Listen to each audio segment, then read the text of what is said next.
are. Welcome to the Center for Islam and Global Affairs, CIGA, at Istanbul Zaim University. This is our 5th year, and we're delighted that you've joined us today in our program from wherever you are.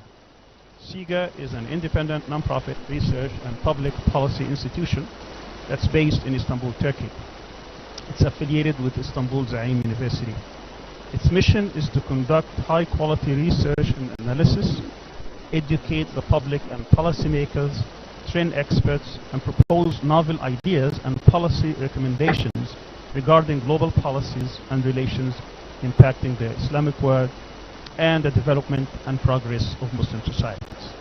In the past 5 years, we've organized 10 international conferences and over 150 seminars, webinars, book discussions, workshops, and symposia. Today, we are pleased to announce the premiere of our new activity called Diwanniya, or Town Hall Meeting. It gives me an immense and great pleasure to have with us today in our first Diwanniya the former Prime Minister of Pakistan, His Excellency Mr. Imran Khan. He really needs no introduction, but the most striking thing about him is his ability to inspire millions of people not only in his nation but across the Muslim world and beyond. Perhaps no leader has been able to galvanize that many people in the streets across Pakistan since the founder of the state, Muhammad Ali Jinnah. Today, we will ask the Prime Minister questions that will focus on international affairs, global politics, the Muslim world, and many other topics. But before we start our questions, I would like to thank our audience here who come from across the Muslim world, who would also participate in the questioning the Prime Minister. But before we do that, I would like to introduce my colleague and co-moderator, Mr. Awais Khan, who is a research fellow here at CIGA. He will explain the format of today's program and how it will be conducted. Awais. Assalamu alaikum and welcome to everybody. This is our inaugural Diwanniya event. It is an event inspired out of the tradition, Muslim tradition, in which public leaders bring together scholars, public policy experts, and students and engage in an open, on-the-record dialogue about issues of mutual concern. So today, I'm honored and esteemed to have all of these very bright minds and thought leaders from the Muslim world here gathered together with Mr. Imran Khan. The format of the session will be that we have collected a number of questions from online and from other platforms, and we have grouped these in 15 odd categories, and each category we will ask a question. It will take 60 seconds approximately on the questioner's behalf, and then we will have a back and forth conversation with His Excellency. Each question we hope to give an average of 5 minutes in response. So I welcome everybody, and without further delay, let's jump right in. Dr. Sami. Thank you, Awais. Again, it's 5 minutes per question, including the questions and the answers, so we finish in the time that we're proposing, which is about 90 minutes. First of all, let me welcome again Mr. Prime Minister. Thank you so much for joining us. We really are delighted here to have you with us. The first question and the first segment involves world and regional politics, and the first question is about Russia, the United States, and the war in Ukraine. Some international scholars believe that the West, particularly the United States, has goaded Russia in its invasion of Ukraine. They argue that ever since the fall and disintegration of the Soviet Union in 1991 and up until perhaps 2017, we had a unipolar world which the United States exploited in order to expand NATO, turn as many countries in Europe to become Western liberal democracies under its tutelage, and further weaken Russia. This aggressive US strategy, they argue, has provoked Russia and is considered the main reason for the war in Ukraine. On the other hand, the majority of Western leaders argue that the main reason for invading Russia is an aggressive Russian policy where Russian leader Vladimir Putin wants to restore Greater Russia and subject some of the former Soviet satellites to Russia's rule and dictates. You've been a keen observer of world politics and dealt directly with world leaders. Which argument do you believe, and how do you see the end of this brutal conflict? Thank you very much for inviting me to this, your first, I believe, inaugural session on question and answers. I want to thank CIGA for honoring me today, and I hope I'll be able to answer all your questions. Now, this is the whole Ukraine-Russian conflict. I happen to be visiting Moscow on the day when Russia decided to go into Ukraine.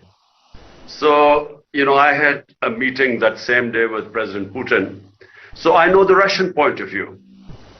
And the Russian point of view is that we had repeatedly indicated to the Western countries that we would not allow NATO to come right onto our doorsteps. And their argument is that just like the United States would not want Russia to come in and say in Mexico and with all their weaponry.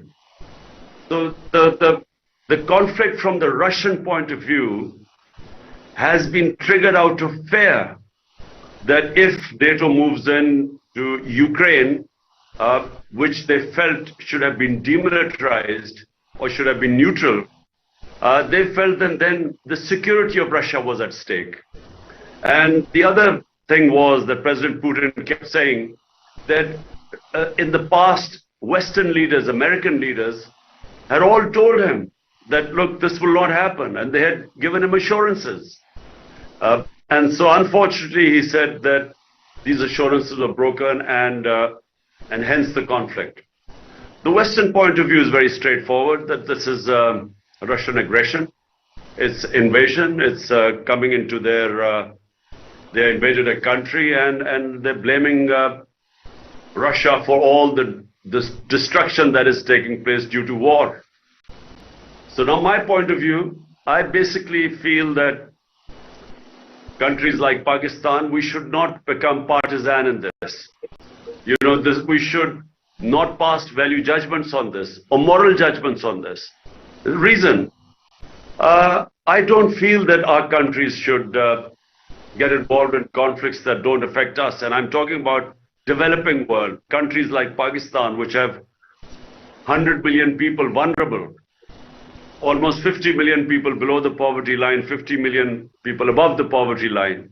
And so when we make moral judgments in conflicts, it comes at a cost for countries like us. So, for instance, we would have wanted cheap oil from Russia. We would have wanted wheat 2 million tons of wheat from Russia. A gas pipeline was arranged with a Russian company. So all that gets affected the moment you take sides. And you know, our neighbor India, which is a part of the Quad, which is a strategic military, economic military alliance with the United States, India abstained in this because they too felt that they needed cheap oil from Russia. And what this conflict has done, post the COVID situation where already there was a commodity super cycle, and this conflict has raised energy prices to the level which is causing a lot of problems in Europe. We all know that in Europe they are suffering from gas shortage and energy prices spike. But in the developing world, it has caused a massive problems in our balance of payments, because it has just, the oil prices going up, I know they're coming down now, but that caused an enormous problem for countries like us. So therefore, my take on this, there are 2 points of view. We would like to abstain, my country, we would like to abstain in this. But I do feel that this conflict has caused massive problems all over the world. Thank you very much. for your answer. The next question is about China, and Awais will ask that question. Keeping with our theme about world and regional politics, we'd like to stick with talking about the great powers. For the past 3 decades, the power of China has been on a steady rise economically, military and technologically, among other spheres. It has certainly become a world power. Pakistan has also been one of its major partners, not only economically but also geopolitically. How will Pakistan maneuver between China and the United States, particularly in growing US pressure on Pakistan to take sides? How do you envision the role of China in a multipolar world and in competition with the US? Well, Wes, the problem is that, when we are countries, again, I'm sort of following from your first question, when we are weak countries, we developing countries are pushed to take sides. And I feel that Pakistan should not take any sides. I'm talking about our country. Because, why do we have to take sides? Pakistan should have good relationship with both China and with the United States. Similarly, I feel with Russia and the United States. For instance, that's the policy of India. I must say that I've always admired the way India remained non-aligned during the Cold War. I thought it was a sensible thing to do. I mean, when you become part of a bloc, that means that the whole other bloc is excluded from you. And of course, great powers do put enormous pressure on you to take sides. So let me first say that China-Pakistan relationship goes back a long time, 60 years. And China has been what we call always a friend in need. China has stood by Pakistan, whether it is on international forums, on politics. For instance, Kashmir is an issue, a United Nations resolution on Kashmir stating that there should have been a plebiscite in Kashmir for the people of Kashmir to decide whether they wanted to be with India or Pakistan. And that right was not given to them. But hardly any other country stands with us. China has always stood with us, and I must say, Turkey has stood with us.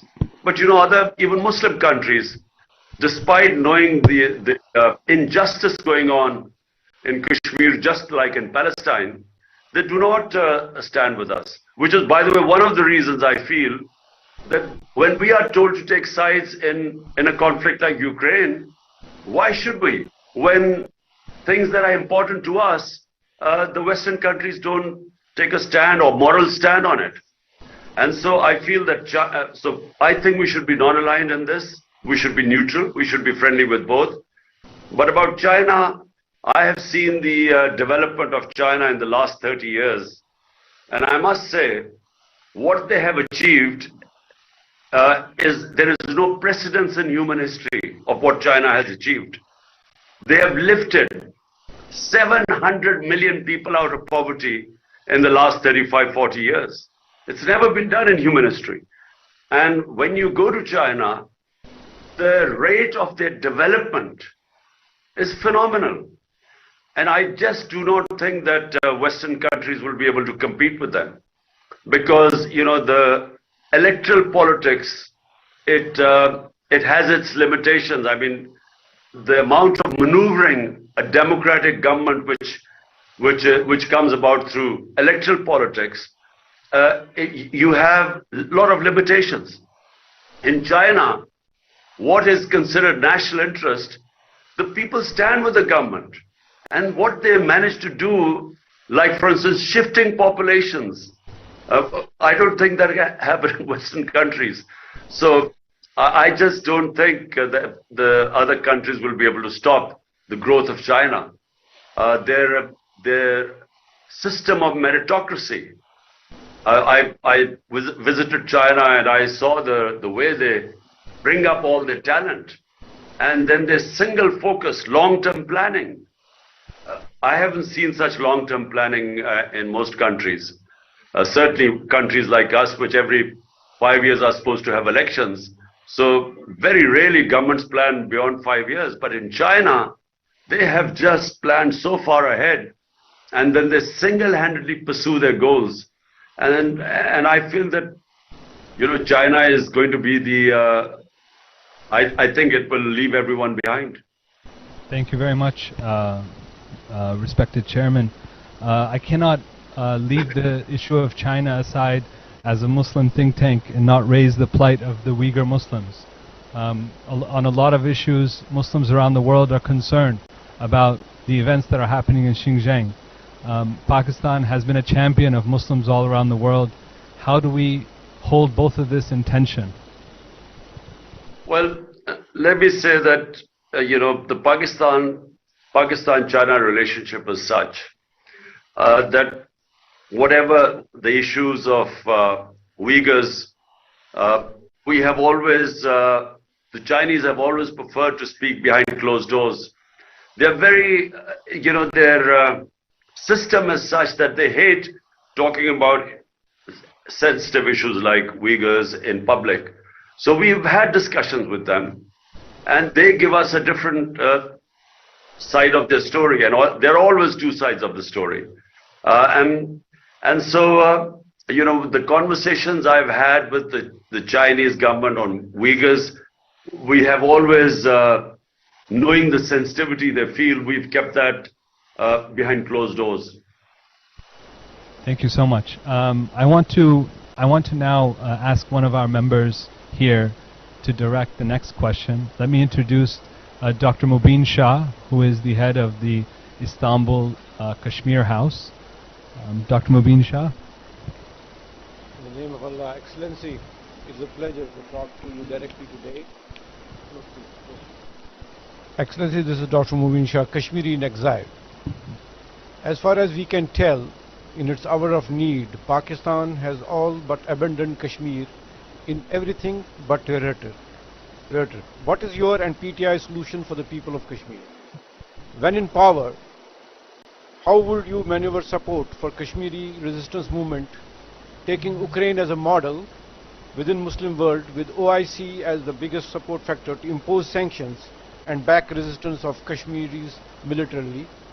In these challenging times, what is Pakistan's solution to grave issues faced by Muslims in South Asia, particularly in India? Excellency, I thank you. Well, Mubin, you know, when I was the Prime Minister, we took a very strong stand for Kashmir. And I think you would have known that we have my government at least, on every international forum we spoke about the people of Kashmir, especially after 5th August 2019, when they took away the statehood of Kashmir, which was against all international laws. It was against the United Nations Security Council resolution, which clearly stated that, you know, Kashmir would have a special status until they were given their right of self-determination.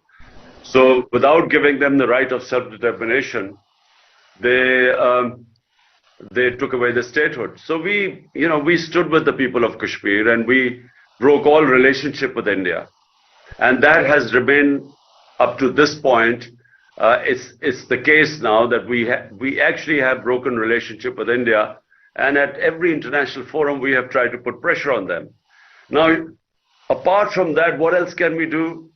Give them moral support them everywhere. But when you say, I don't know what you mean. I mean, do you think we should militarily go into Kashmir, which is obviously clearly not an option? There are two nuclear armed countries. It's not a Ukraine type situation. Pakistan and India, the moment there is a conflict, I think there is always a danger that it will go out of hand. You know, in Ukraine, for instance, if Ukraine had nuclear weapons, firstly, this might not have happened, this conflict. But had it happened, the whole world would have been petrified of a nuclear war. So therefore, with Pakistan, India, military solutions are not an option. Short of that, what else can we do? Well, raise it on every forum, and it has cost Pakistan quite a lot by breaking away all diplomatic relationships with India since 5th August 2019. So what kind of words of hope can you give the people of Kashmir? Because this is a very bleak picture right now. It's, circumstances always change. I am a firm believer that, you just keep pressure. People of Kashmir have patience. They have given tremendous sacrifices. Almost, 100,000 Kashmiris have been martyred in the last 30 years or just about 40, or around about 40 years. But, they are resolute. They're not giving up. And this will, sooner or later, the Indian government will have to restore their rights. At the moment, the people of Kashmir are just deprived of all rights. And what the Indian government hopes to do is to alter the balance, the demography of Kashmir by settling in non-Muslims into non-Kashmiris and Muslims into Kashmir. And what they hope is that eventually the balance will be changed, and when they have elections or plebiscite, there will be more non-Muslims who will then vote for India. So this is the game plan for India, but it's not working because the people of Kashmir have not given up. And I think the settlers find it very difficult to move into Kashmir in a hostile environment. And I really believe, I am a firm believer that Kashmiris will get their independence, their right of self-determination. Thank you. Thank you very much. Our next question is about Pakistan's nuclear policy, and it will be asked by Dr. Nizar Krekish, who is the director of the Bayan Center for Studies from Libya. Dr. Thank you. Nizar. Thanks. As the only Muslim state that has nuclear weapon, can Pakistan potentially provide a nuclear cover for the Muslim world? In other words, do you think Pakistan should put other nuclear power nations on notice that they cannot use nuclear weapons against other Muslim states, because that would also constitute aggressive against Pakistan? For example, can Pakistan give nuclear cover against Israel potential use of nuclear weapons against its neighbors? Is it strategic in the area or just restricted for Pakistan, this nuclear weapon? Well, at the moment, first of all, let me tell you, I'm not a great fan of nuclear weapons because I do believe in settling your issues. I'm not also a great fan of military solutions. For instance, I would never try and solve issues militarily, but for me it is basically for defense. I mean, if someone is going to take away your freedom, then that's when you fight for it and you use military. So the Pakistan military, the nuclear program has always been a defensive one, because India is 7 times the size of Pakistan. It has huge resources now. And the people in Pakistan have always been threatened by the idea that a bigger neighbor would just overwhelm the country. So remember, we've had 3 conflicts with India. And this was from 48, 1965, and then 1971. And so ever since Pakistan's had the nuclear program, we actually have had no conflict. So it gives the country of 220 million people security when you're facing a neighbor which is 1.3 billion people. And hence, it's a nuclear program for Pakistan is essentially defensive. So just to clarify this point, if in the future you were Prime Minister and a Muslim country was threatened with nuclear weapons, will you take action or just stand by? Well, I can't say right now that Pakistan would be able to stand up for other Muslim countries right now. I just think that, the idea of, I again repeat, the idea of a nuclear war, the idea that you will actually be face to face with another country with nuclear weapons is beyond my imagination. And I say this simply because, nuclear war is the end of the world. You must remember it's a suicide attack on the world, because I don't think the world will be able to sustain or survive a nuclear holocaust. So, the answer to the question is simply that there are other ways that the Muslim countries can put pressure on the injustices that are going against the Muslim countries, and that is through the OIC. Unfortunately, right now, the OIC has not really fulfilled its role as an organization that would stand up for Muslim causes. Unfortunately, you know, there are too many self-interests. There is not enough, governments are not enough representative in the OIC. In other words, they don't represent the public opinion. So the public opinion all over the Muslim world is the same. They feel the pain of what is happening, injustices in the Muslim countries. But when you have governments that have no connection with the public opinion, then they're not bothered what the public opinion thinks. And hence you find very few countries which have spoken out for Muslim causes. Because only those countries where you have Muslim democracies, where you have governments representing the public opinion, only they speak out against the injustices, say, in Palestine and Kashmir and elsewhere. Thank you so much. We're going to move on to our second segment, and this is a good segue to talk about the Muslim world and the Ummah. I have with us Mr. Naeem Jinnah from the center, who is the director of the Afro-Middle East Center in South Africa. He's joining us online. Thank you, Uwais. Excellency, in many of your speeches you have equated Western intervention in Iran to how the West interferes in the internal affairs of Pakistan as well. And of course, you know, many of us believe that there's a personal issue here for yourself also. Since the 1979 Iranian Revolution, Iran adopted a kind of policy of independence, neither East nor West as they called it, and coupled that in fact with hostility towards foreign powers, promoting what it regarded as its version of an Islamic state. That country, Iran, has now lived under sanctions for 43 years almost. Sanctions, destabilization, etc., with the objective, of course, of regime change in Iran. From a Pakistani perspective, how do you view Iran? A hostile power, a potential strategic partner, a competitor? And I ask this question particularly in light of your earlier comments about non-alignment, I think, which is a very valuable articulation. And how exactly is Western pressure on Iran similar to that on Pakistan?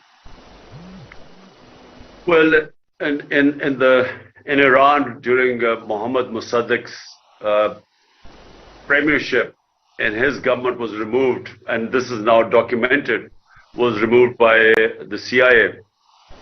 And it was because an independent-minded prime minister took over in Iran and wanted to make policies for the interest of the people of Iran. And so we all, you know, we all know what happened to him. You know, there was this, first of all, there was this campaign, propaganda campaign against him in the media. Then it was the opposition parties were paid to do demonstrations against the government of Prime Minister Mossadegh, and then his own party members were given money to change party affiliation, and eventually it was the final was the army which removed him. So it was a very similar pattern followed when my government was dismissed. But you know, let me just talk about Iran. I find that it is most important for a country to live with dignity and self-respect. I mean, that for me is the most important thing. You know, we Muslims, you know, our oath with the Almighty is La ilaha illallah. There is no God but Allah. It gives us dignity, self-respect. We are not supposed to bow in front of anyone but the Almighty. And the Muslim countries, you know, when they become subservient or when they become client states, when they lose their dignity, you know, and unfortunately in Pakistan we have suffered from this. I have found the Pakistan's foreign policy, vast majority of the people of Pakistan have found it very undignified, because we have relied on aid and we stretch our hands and we get money, or we fight other people's war, and then we participate. A lot of our own people die in this, and we do it for foreign aid or US dollars. And I think it has consequences for a society. Number one, the society never learns to stand on its own feet, because only when you stand on your own feet do you realize your strength.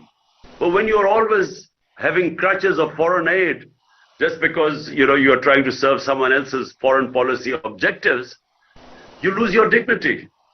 And for me, the people of Iran might have suffered, but they haven't lost their dignity. We will disagree with maybe what their worldview is. We might disagree with their worldview of Islam, but you cannot disagree with them standing for their sovereignty. So I admire that about them. Thank you very much, Your Excellency. Our next question comes from Mariam Khan, who is a PhD candidate at Istanbul Sabahattin Zaim University and also a research associate at CIGA. Mariam, are you there?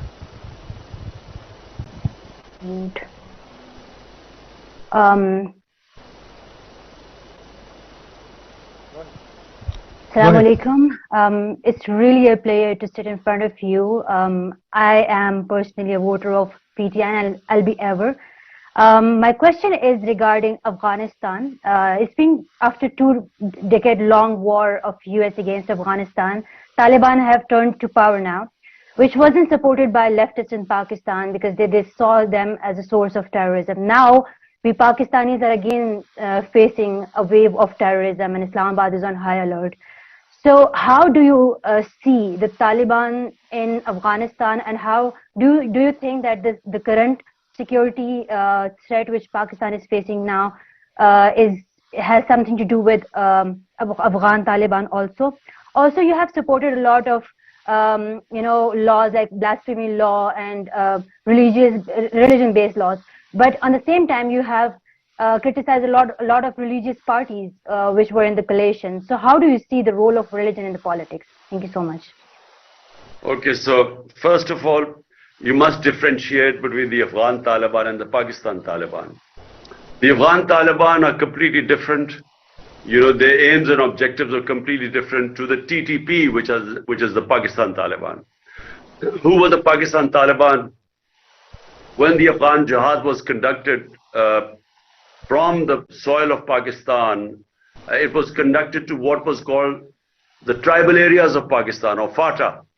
Now these were areas adjoining the Afghan border, and all the sort of incursions into Afghanistan by the Mujahideen were from the tribal area, and a lot of the fighters also from Pakistan were from the tribal areas, and there were Pashtuns, which were the Pakistani. You must remember, Afghanistan is 50% Pashtun, and 2/3 of Pashtun live in Pakistan, and most of them along the border, the eastern border of Afghanistan. So therefore, there was a lot of Pashtun sympathy for the Afghan Jihad.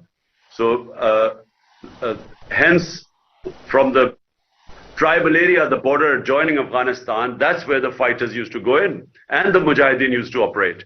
So when come 9/11, Afghanistan gets invaded by the Americans.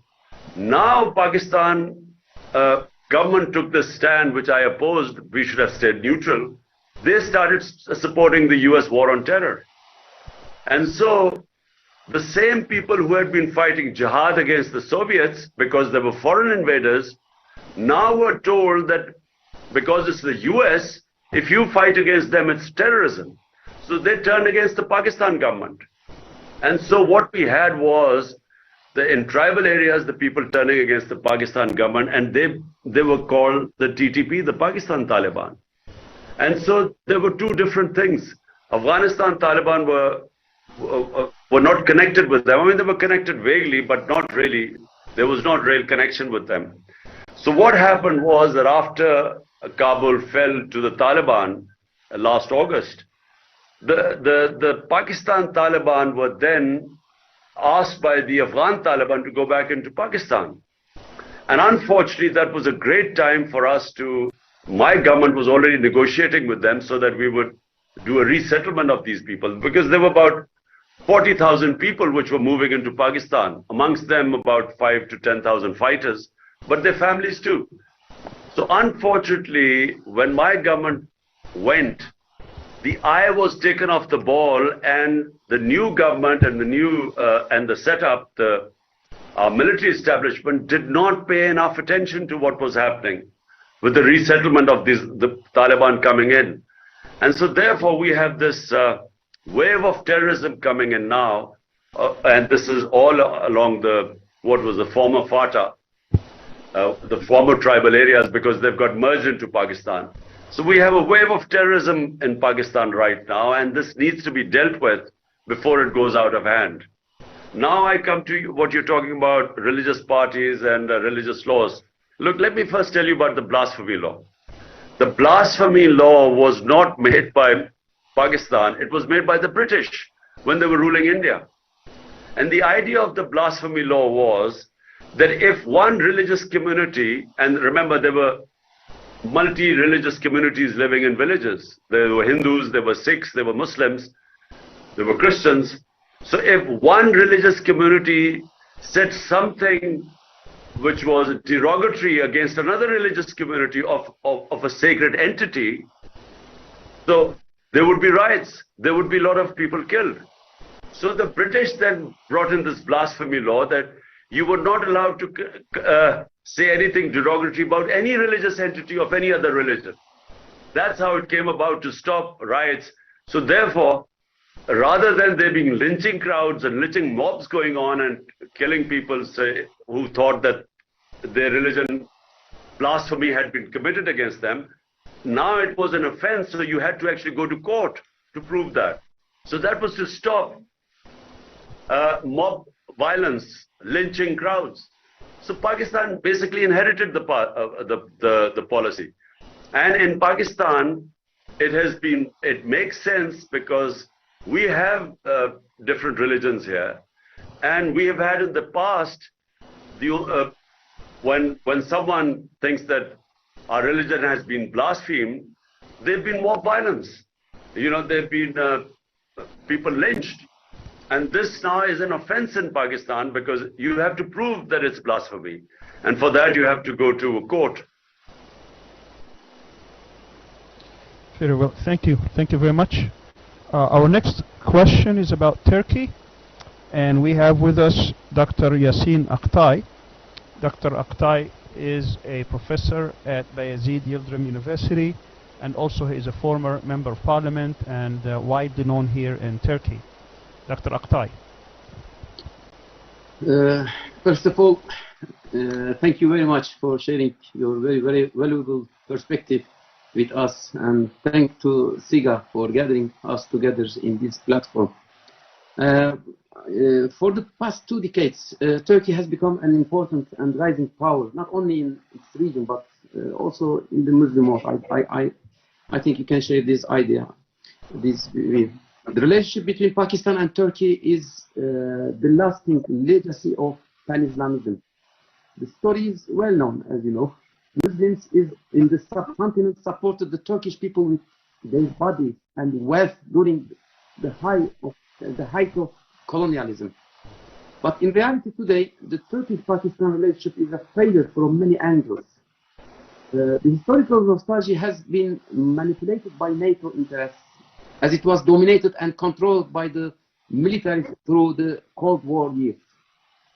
Today, it has resulted in nothing tangible.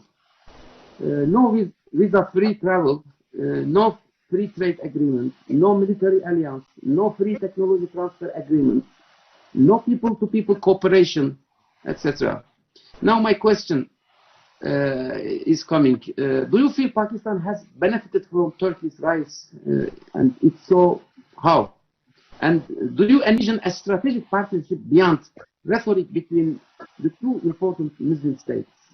And lastly, what other Muslim states do you see as strategic partners to Pakistan? Thank you.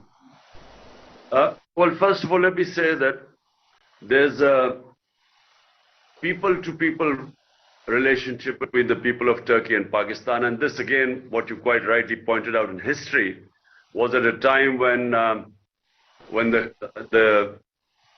in Turkey the Western powers or European powers were about to take over in the 20s or late 1919s and 1920. At the time we were fighting, a lot of the Muslims of India and what is now Pakistan collected a lot of money, and they gave they were standing with the people of Turkey, and I think that's what is remembered in the Turkish mindset. So the relationship is very deep. When I became the Prime Minister, with President Erdogan, I had a very good relationship, and we were trying our best to further our contacts. I was only in power for 3.5 years, and in that time, unfortunately, Corona came in. The 2 years were basically 1.5 years were lost in the coronavirus, and so for our first year we had a bankrupt country, so we were trying to be solvent.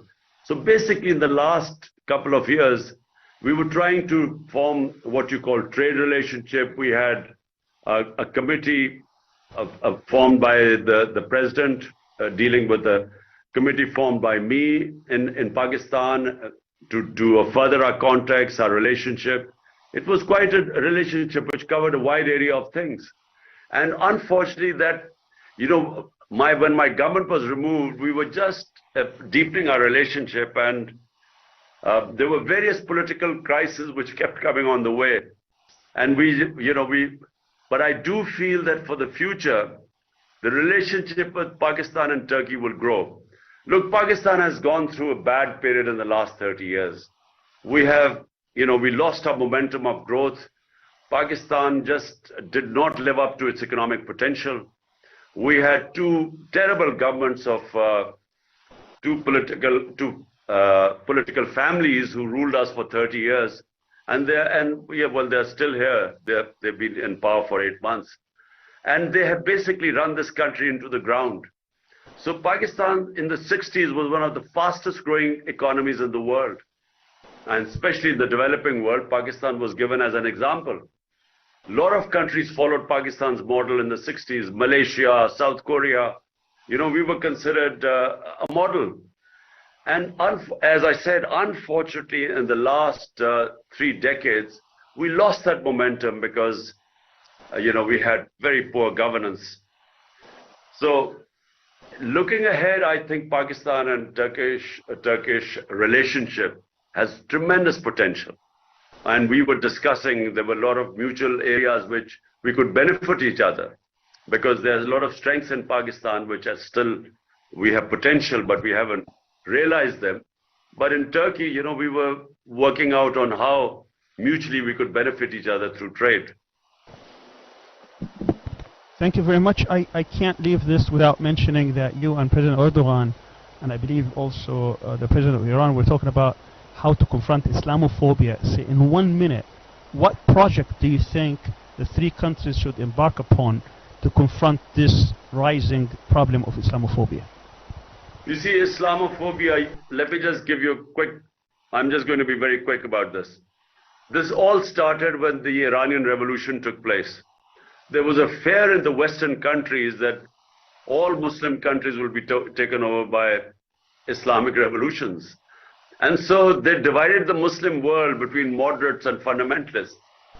And in 1989, when Salman Rushdie, or sometime then when Salman Rushdie wrote that book, Satanic Verses, there was a wave of anger in the Muslim countries. The West could not understand why were the Muslims so upset, because they, especially Europeans, their idea of religion, or the way they treat, for instance, Jesus Christ, is completely different to the way Muslims love and respect and revere our Holy Prophet Muhammad, peace be upon him.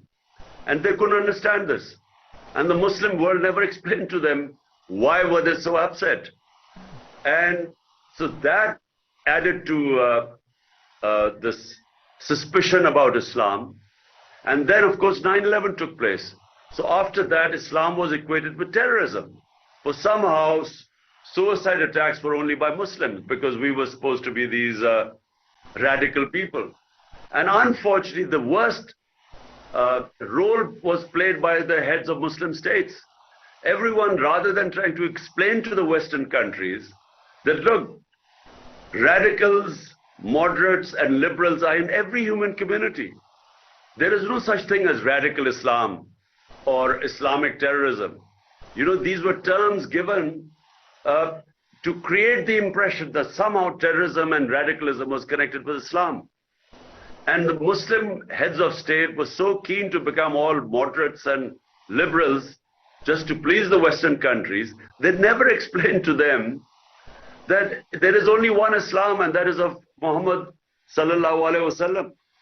And unfortunately, we never ever helped fight Islamophobia. We never, by never explaining anything to them. So Muslims in Western countries suffered a lot after 9/11 because, as I said, Islam was equated to terrorism. And there was this radical Islam. You know, Muslims kept saying we're all against radical Islam. But how was the man in the West ever supposed to understand the difference between moderate and liberal Islam? So they thought of all of Muslims as terrorists. So now what needs to be done is that OIC must take the premier role in this to explain to Western countries. They must form a body of scholars which will be able to speak to the Western countries in their own language. So to make them understand, you know, the differences, what causes problems between and what causes Islamophobia. And I feel that can be done. And I also feel that, you know, Al Jazeera, TRT, channels that can sort of give the Islamic version to the Western countries are very important. They need to have material which will explain to the Western countries about Islam. Majority of the people in the West do not understand Islam. And the problem is that it can be manipulated by those people who are anti-Islam. So they can manipulate this ignorance against us. And that's why it is very important communication through media, and OIC should take responsibility for this. Thank you so much. I want to remind all the participants that we need to move faster because the time of the chairman is quite precious. The next person we have is Nasruzzaman Naeem. He is the head of the Bangladeshi Student Association in Turkey and also a PhD student at Istanbul Sabahattin Zaim University. The floor is yours. Thank you, Mr. President. Thank you, Mr. Moderator, for giving me the opportunity. As we are talking about, of the Ummah today, let's turn to an issue closer to home. As we all know that both Bangladesh and Pakistan contains a significant proportion of Muslim population in the world today. But it is unfortunate and it is apparent that the relationships between Bangladesh and Pakistan are not good. So why is this the case in your opinion? Also, we often speak about the brotherly relationships between Muslim majority countries, but all of those talks are actually empty. So as a politician, what is your vision regarding Bangladesh? And also as a politician, what would you suggest as way forwards to improve the relationship between Bangladesh and Pakistan in near future? Thank you. Well, first of all, the reason why our relationship has not grown or improved is because of sadly the events of 1970-71, when the ruling party, the party that should have been given government, the majority party was not given, was not allowed to have its mandate and form government in Pakistan. And that led to the breakup of Pakistan and the formation of Bangladesh. But unfortunately, the events that followed, the military operation which followed, that created that deep what should I say? Not animosity, but it created that distance between the two countries because of the suffering which took place because of the military action.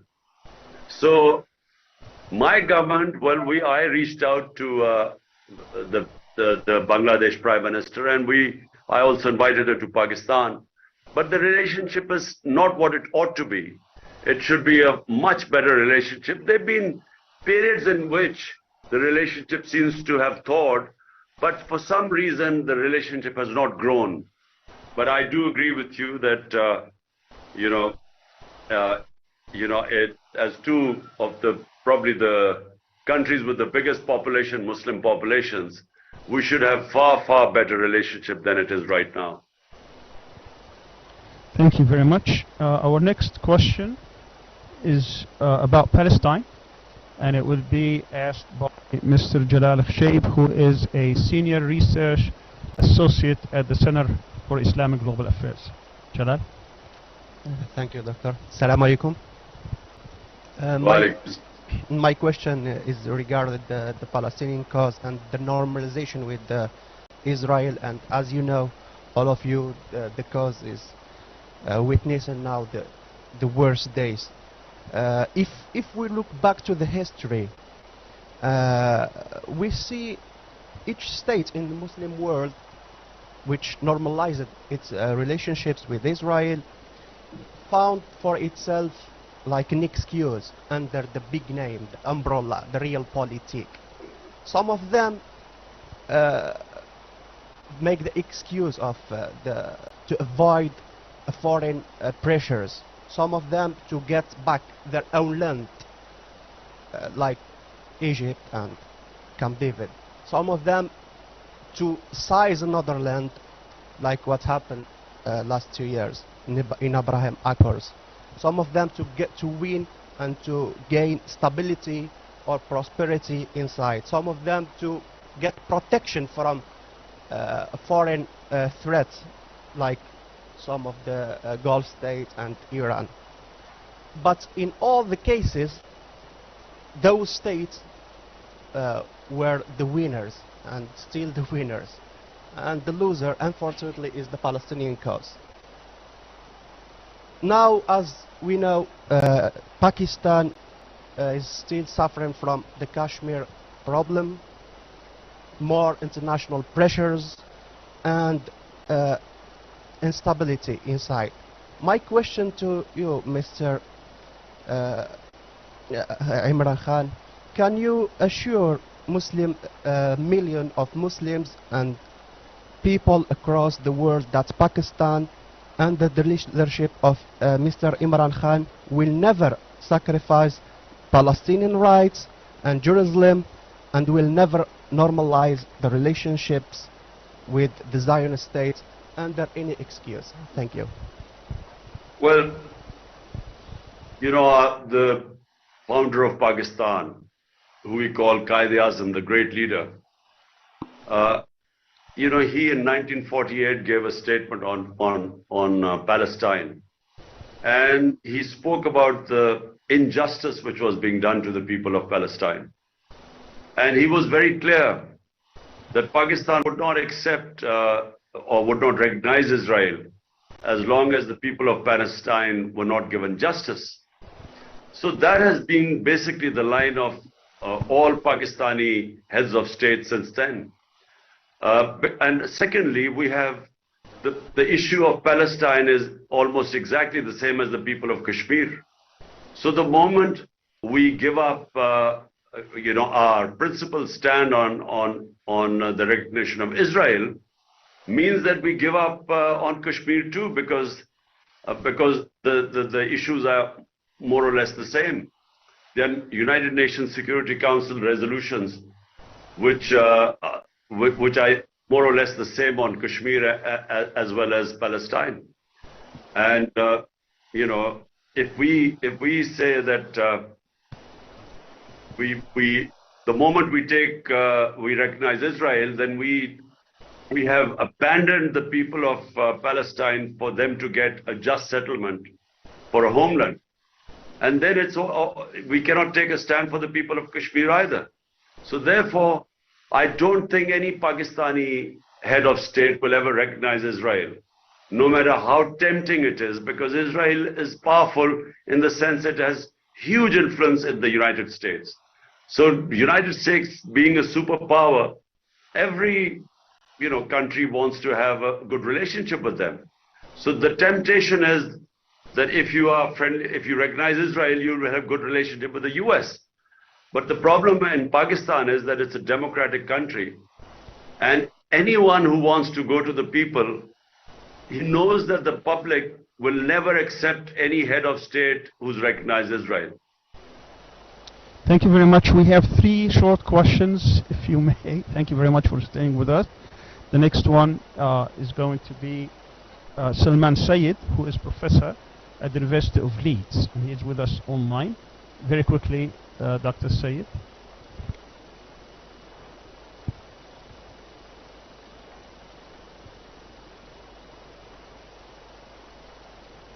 You're muted. One of your greatest achievements has been the popular mobilization of unprecedented scale in Pakistan.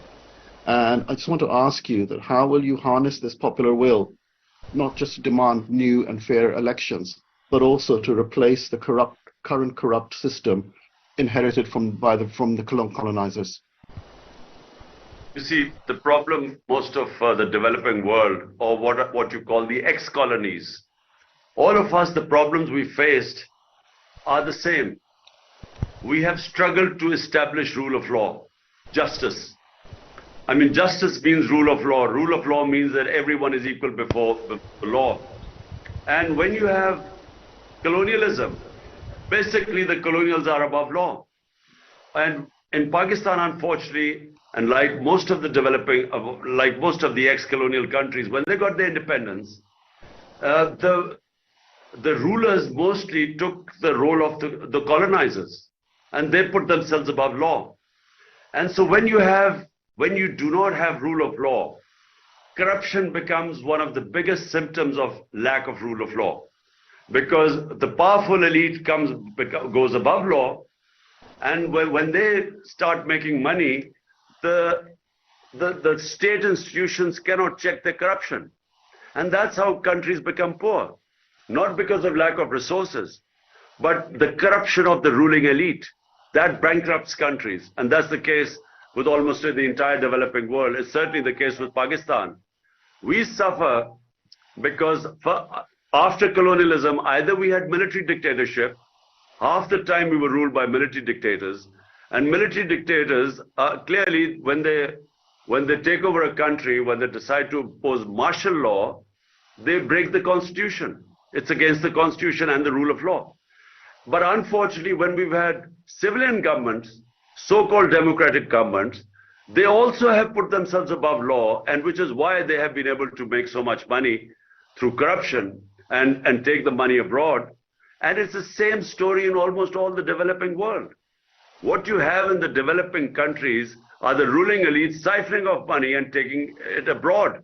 And that's how, if you ask me, one reason why Pakistan, which was rising rapidly and could not achieve its potential, should have been one of the big economies in the world, one reason is that we just did not have justice in our country. We had the ruling elite put itself above law. And when you have ruling elite above law, when the powerful cannot be held accountable by your institutions of justice, then the country becomes a third world country. It becomes eventually a banana republic. Thank you so much. I'm going to quickly give the floor to one of our senior professors, Dr. Munzir Kahaf, who is a professor of Islamic economics here at Istanbul Sabahattin Zaim University. Professor Kahaf. Okay, thank you. Of course, I thank CIGA and I thank you, Mr. Former Prime Minister, for being with us. But I really, you mentioned about the miracle of China and other examples, and of course things vary from one country to another. You can't really apply the same model in repeating it as it came from China, for instance. Now, what is your model? What is your program for economic development in Pakistan? And especially, I want you to also be a bit specific on a few points. How would you fight corruption that is not really among the elite, but it had reached even the smallest employee in government or in any corporation even? And also, how would you envision the new economy in Pakistan, development-wise and Islamization-wise, especially with the Supreme Court decision of elimination of interest? So okay. Let me just say that in Pakistan, if what I was trying to do when I was in power, but only for 3.5 years, and what I will again try and do, number one is imposing rule of law. Establishing rule of law is the beginning of prosperity. I believe that countries that are prosperous, if there is rule of law in a country, it cannot have poverty. If you look at the map, if you just look at the rule of law index all over the world, the countries which have a rule of law index above 80 or 90% are all prosperous, have no poverty. And most of our countries, I mean, if you look at Nigeria, Nigeria has the greatest amount of oil reserves in Africa, and yet it has huge poverty. But on rule of law index, Nigeria is 7%. So it is directly related. If you have rule of law, you have prosperity, because it unleashes the potential of a society. You have investment coming into your country. Investment always comes into countries which clean governance. And capital flies from countries which do not have a governance, which don't have rule of law, which have poverty. So number one, and that is going to be the hardest thing to establish. Number one is rule of law, and rule of law will tackle the ruling elite. But Professor, your other 2 points, you know, the verse in the Quran about Amar bil Maruf wa Nahi anil Munkar, which says enjoin the good and forbid what is bad. In other words, the moral society, the moral values of a society matter a lot, because when you make corruption unacceptable, when you stand up for the good, you know what? Strangely enough, some of the Western countries of Switzerland, Europe, Scandinavia, they actually work on Amar bil Maruf. The society rejects what is bad. You know, the society fights. So corruption at the lower levels can be fought and what we started in Pakistan was the teachings of the Holy Prophet, Sirat-e-Nabi, because that's what teaches you ethics. And unfortunately, we haven't taught our children ethics through the Sirat-e-Nabi, because the Prophet's life, the way he established the state of Medina, the way he raised the morality of the society, the way he established the rule of law by saying even if my daughter steals, she will be punished. That countries before you have been destroyed, where the powerful, when they stole, were not punished, and only the poor, weak crooks were punished. And this is, you know, the problem, I repeat, not in Pakistan, all over the developing world. And next is education. You see, in Muslim societies, education has to be considered sacred, as it was at the time of the Prophet. You know, we have not paid enough attention to education towards research and technology. And this is what I was trying to do in Pakistan. We were going to set up excellences of center in technology, because the future is technology. But eventually a country has to be sovereign. I believe that a country must stand its own feet, have dignity and self-respect, and that's what gives it strength. Because, you know, you rely on your own resources. A human being that walks on crutches, his legs will waste away. If the bigger weight we lift, it strengthens us. Same with human societies. If you start depending on aid, which we have, and if you depend on foreign loans and IMF, you would never really learn how to stand on your own feet. So a sovereign country is the key for me for success. Thank you so much for this. This is the last question, Mr. Prime Minister, and it's from one of our sisters and concerning the empowerment of women. Dr. Yasmin Saib is also a research fellow here at the Center for Islamic Global Affairs. Dr. Yasmin? Your Excellency, thank you so much for giving us your time today. I think it's important for us to end this discussion by addressing the question of women and women's empowerment. As we have seen recently, incidents in Iran as well as in Afghanistan.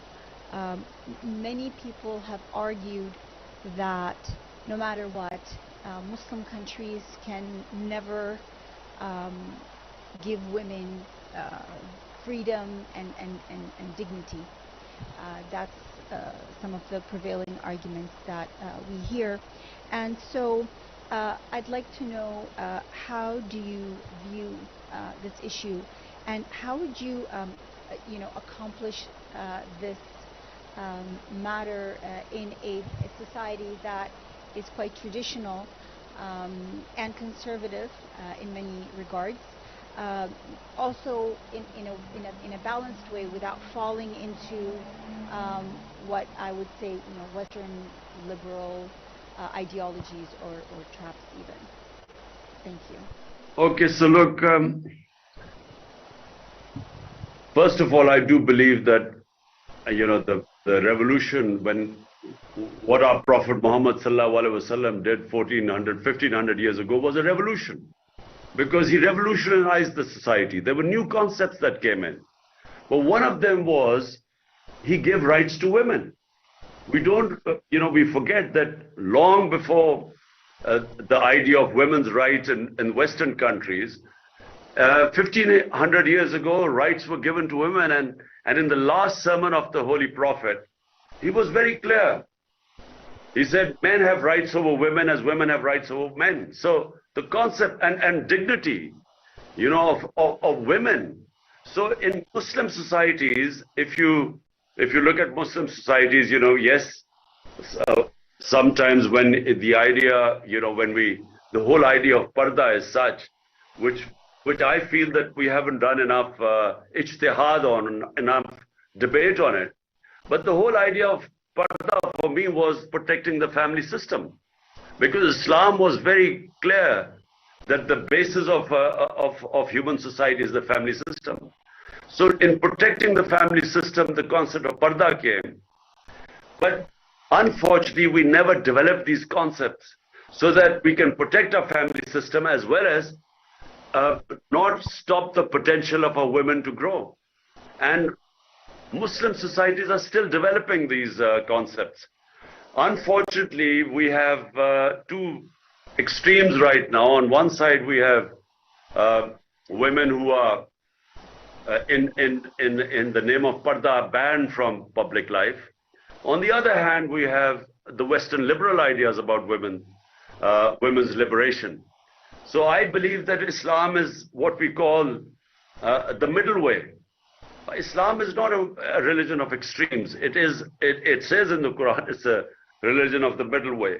But we haven't developed that middle way because there has not been enough research and not enough of debate in Muslim societies of finding that middle way. I do not believe that, the idea when they say the Western idea of the liberation of women, it's almost a competition between a man and a woman in the West now. I don't think Islam is much more the idea of a complementary relationship between a man and a woman. And that in Pakistan, in our conservative societies, I think gradually we are finding our way. But one thing that should not happen is, there's a clear verse in the Quran that there is no coercion in religion. You can't force people into religion. So when you do that, it doesn't, human beings have to be, the heart and the mind has to be won over. You can't force human beings through, through force to follow religious edicts, and it creates problems. It will always create problems. So I'm one of those who believes that it's through dialogue, through debate, through making people understand the true teachings of our Holy Prophet, Sallallahu Alaihi Wasallam. I think that's the way you win over people, but not by force. Thank you so much. Before we conclude, I just want to let you know that we received many questions. We tried to field some of them today. There are many other questions that we couldn't get in, hopefully in the future.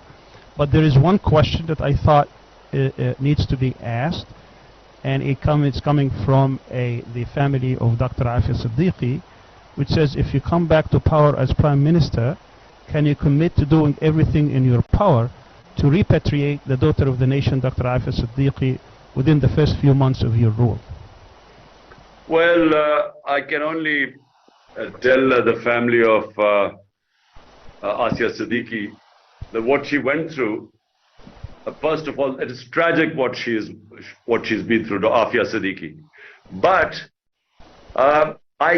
we thought we came quite close to getting her released. We had negotiations going on with the US government, and there was a thing of a give and take. We were trying to work out on a formula how to get her out of the US prison. But unfortunately, it just didn't work out. And this was during the Trump administration. And unfortunately, well, I'm saying that when Trump lost the elections, the negotiations fell apart. But we were I thought we were quite close at one point where we could have done a deal with the US. So we could have got her back. So, the answer is yes, I'll try my best again, because, the US government might listen to if we do a give and take, a deal with them. But, just straight asking for a freedom is not easy, because they say, look, it's rule of law in the US. We have our justice system. She's been sentenced to 84 years in jail. And so they don't talk about, there's no way Pakistan can pressure them to release her. Inshallah, we'll find a way.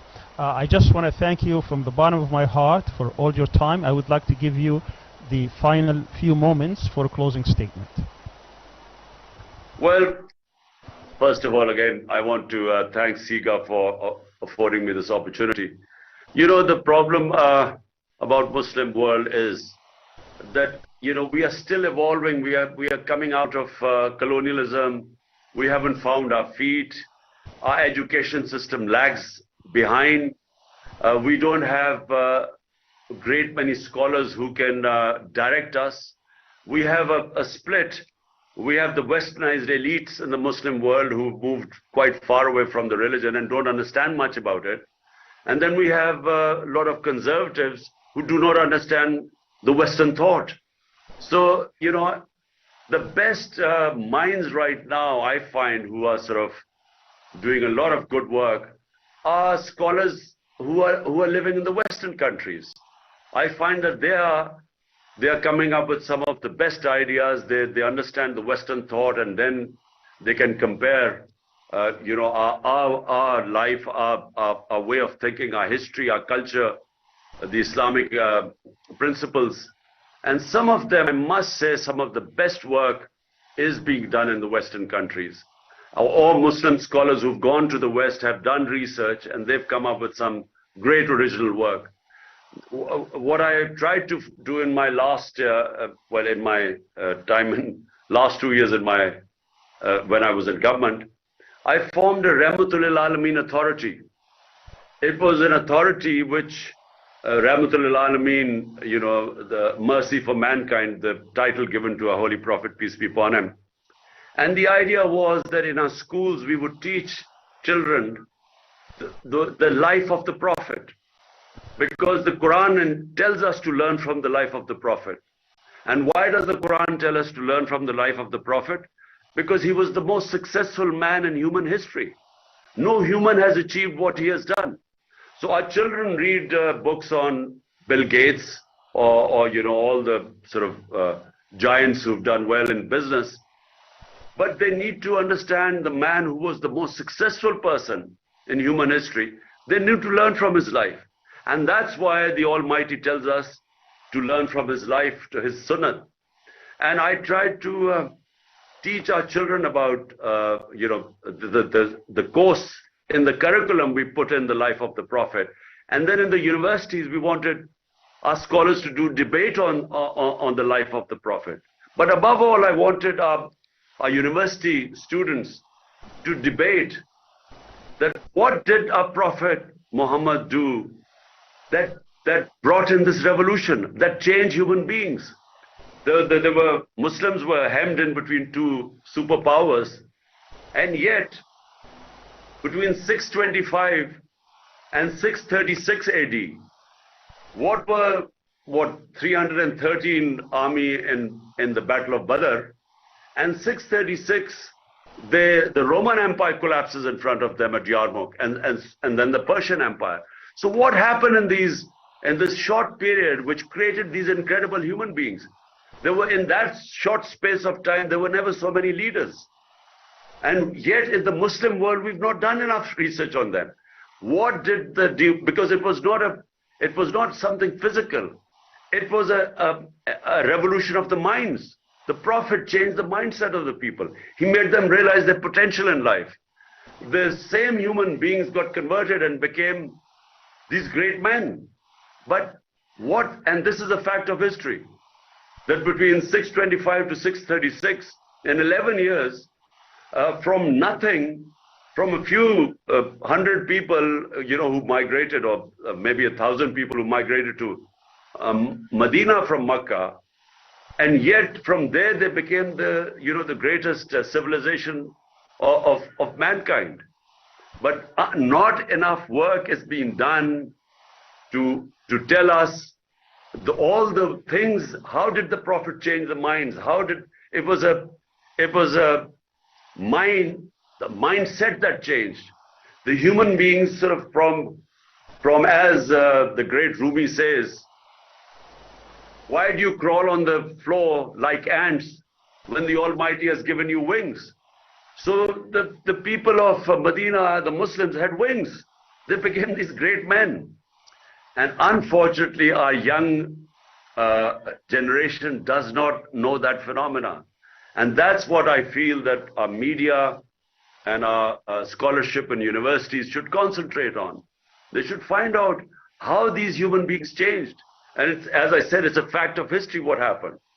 And had it been, say, had a Prophet been in the European countries or Western countries, there would have been so many films on him, documentaries on his life, of how he changed, how this phenomena of from nothing these Arabs rose and the Muslims became the greatest power for hundreds and hundreds of years, and the greatest scientists and so on. And I think we need to, when you say what happens next for the Muslims, I think this is the most important thing that needs to be done. Our scholars need to work on what happened in these years in Medina. How did our Holy Prophet change these human beings? That needs to be worked on. Thank you so much for your time. Thank you. Thank you so much for your time, and I want to give some final thanks to Rebridges, who, without Mr. Majid Rafiq's help and without Dr. Arslan Khalid's help, this event wouldn't have been put together. They were really bridge builders between Turkey and Pakistan. I also want to tell you that we benefited a lot from your talk, and I think that you gave us a lot of insight into the future, but also I think we today gave you a chance to enter into Muslim history as someone who is the first Muslim head of state to be in a part of the Diwanniya, which is the Islamic tradition, to sit with scholars, with people who are thought leaders, and think about problems together. It's a very unique opportunity for us all, and we believe in democracy, but we also believe in epistocracy, that the people who have knowledge are the ones who also help rule. The Rahmatul Alameen project that you proposed was very unique, and hopefully in the future CIGA can collaborate with this authority to build a stronger and more dynamic Muslim world together. And we hope to see you in person in Istanbul, and we hope that you have a very speedy recovery, because I know that you gave us a generous time even though you're injured. I know it wasn't difficult. I know it was difficult, but thank you so much for your stamina, and we pray for your recovery. Thank you very much, and it was a pleasure. Thank you.